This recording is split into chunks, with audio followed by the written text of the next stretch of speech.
Oh, howdy all, grab yourself a drink. It is time for some PathOfExile 1 discussion. Today, Greinige Games have announced a Legacy of Phrecia frequently asked questions. This contains answers to a number of questions that I'd asked them, both things that I'd thought of myself and things that have been sent to me.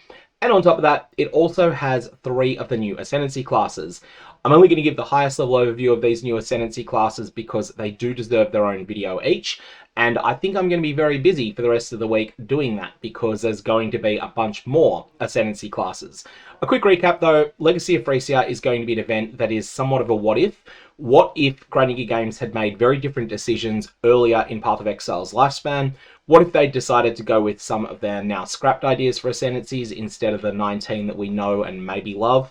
And what if they decided to use a totally different endgame progression system?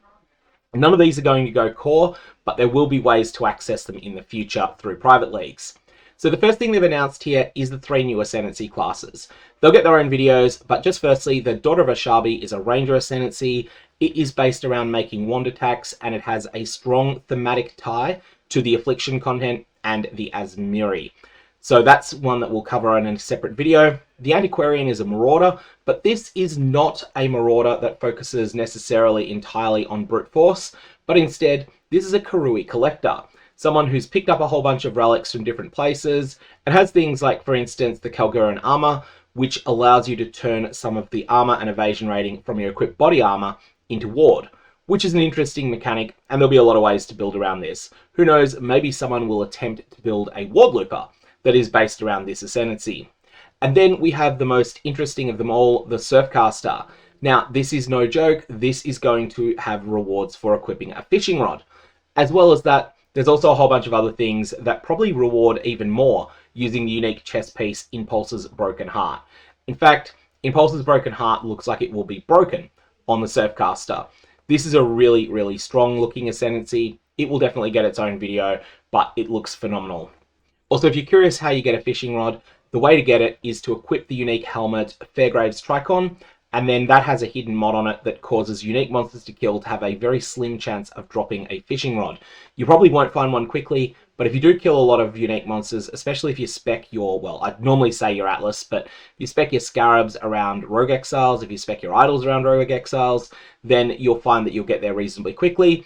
If you don't take those extra steps, you will still get there. It'll just take a bit longer. Okay, so let's go through all of these FAQ questions here. When is the event?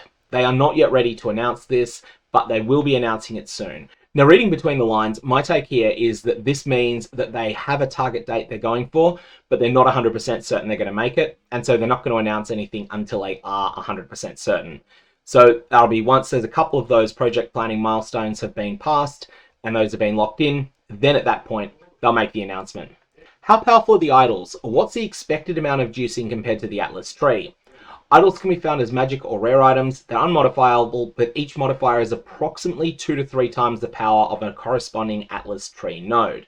Not all stats are reflecting of this, however. For example, if you had a 100% chance to have strongboxes be reopenable, you'd be reopening the same strongbox all day. So in some cases, the stats are more conservative values, and in other cases, they're higher, like being able to get more ritual rerolls and even reduce the cost of rerolls to be free.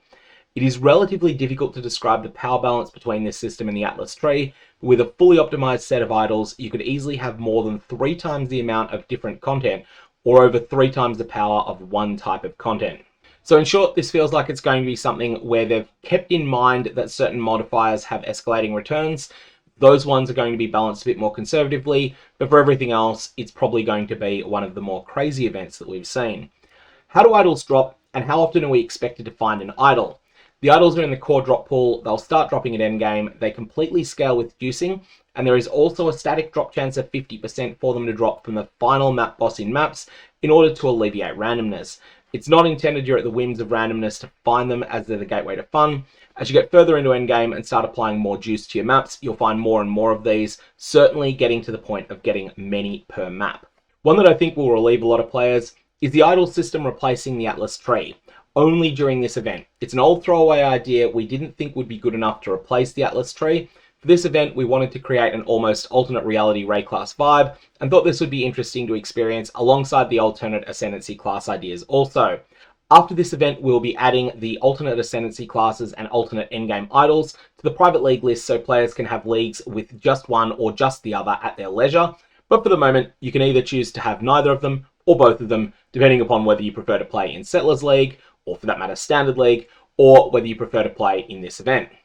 The idle mechanic seems to be one that is lacking quality of life features. Given the feedback, are you considering improving this, or would you consider adding it during the event? Yes, the original intention was to be able to deliver an event quickly, to give something new and fresh to play, to fill the time until we can deliver 326.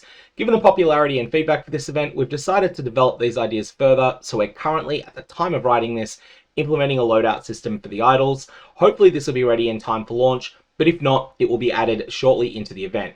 So there's a number of quality of life improvements coming, maybe for day 1, maybe for a day 7 patch or so.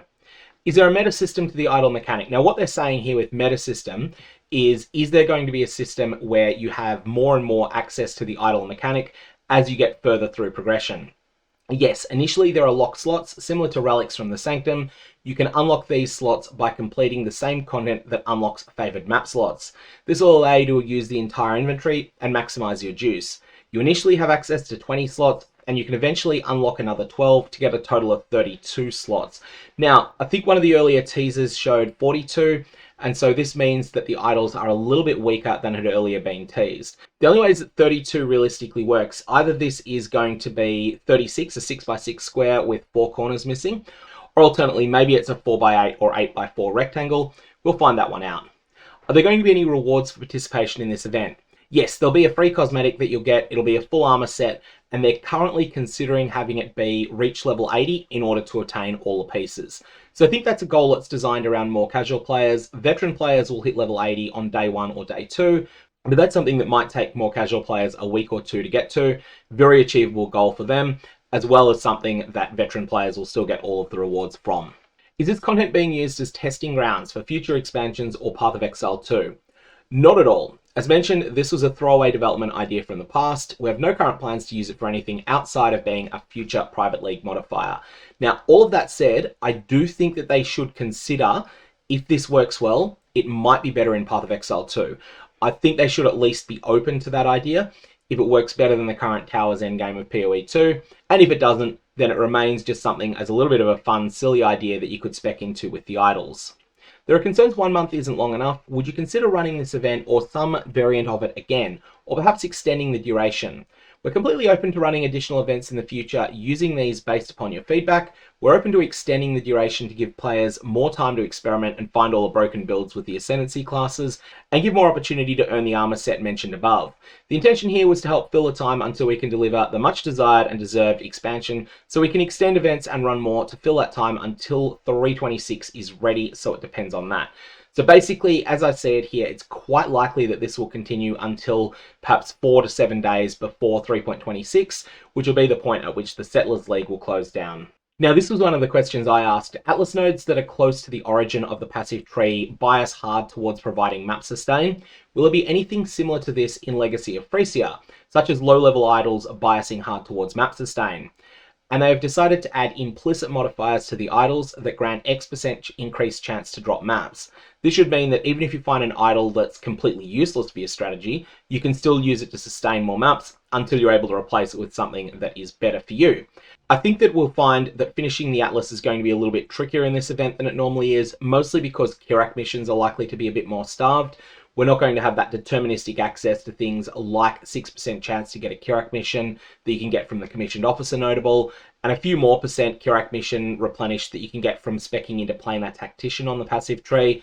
That said, maybe you'll get an idol pretty early on that has Kirak mission chance on it, and even if you don't, it will still be possible to complete the Atlas. It might just take a slight bit longer than it does in the base game.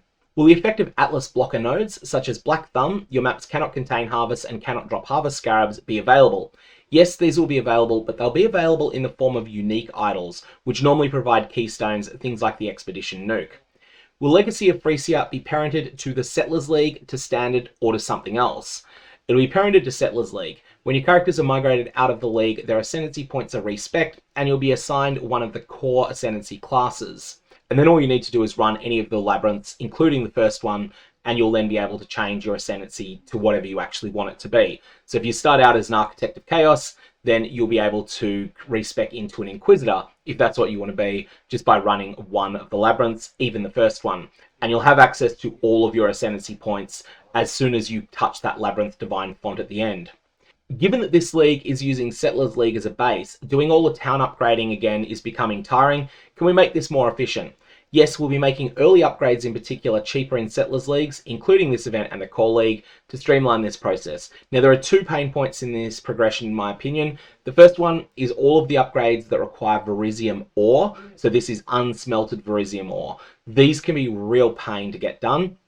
The second pain point that can come up in your Settlers progression is when you're upgrading your disenchanting facility. This one can also be quite mean because you've got to get a whole bunch of thaumaturgic dust, but you don't yet have access to any of the ways to generate it really quickly by melting down unique items. What you're going to want to do is rush towards mining rank 11, rush towards disenchanting rank 2, which allows you to disenchant rare items.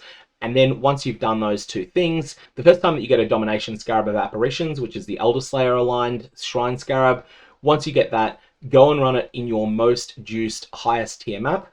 Doesn't need to be something super special because this Scarab is only uncommon, it's not truly rare. And what you're going to want to do is then collect all of that Elder Slayer influence stuff and everything that's rubbish, throw it in the Disenchanter. Even though you haven't yet unlocked the 50% bonus per influence type, these things disenchant really well because the average minimum level of the modifiers that are found on an Elder Slayer item tends to be really high because they have 1 guaranteed Elder Slayer influence mod. And also, who knows, maybe you'll even identify one that is good to equip. But even if you don't, even if every single one of them is trash, throw them in the shredder and they will disenchant well. It takes ages though for them to disenchant, and so that's going to be one of those pain points where you might have to fill up the entire disenchantery, collect a whole bunch of gold, and then 24 hours later, you'll have a whole bunch of thaumaturgic dust. You can then upgrade further, and then get to the point that you are starting to be able to disenchant unique items again, at which point everything becomes much faster. Anyways, that is the FAQ. Like I said, I'm going to have to do new videos on particularly the Surfcaster, the most exciting of the new Ascendancies, but also the other 2. I'm going to leave it there though. They'll be coming over the next probably 36 or 48 hours. I also have to do a PathOfExile 2 related video that's going to come first. May your Varlobs have interesting results.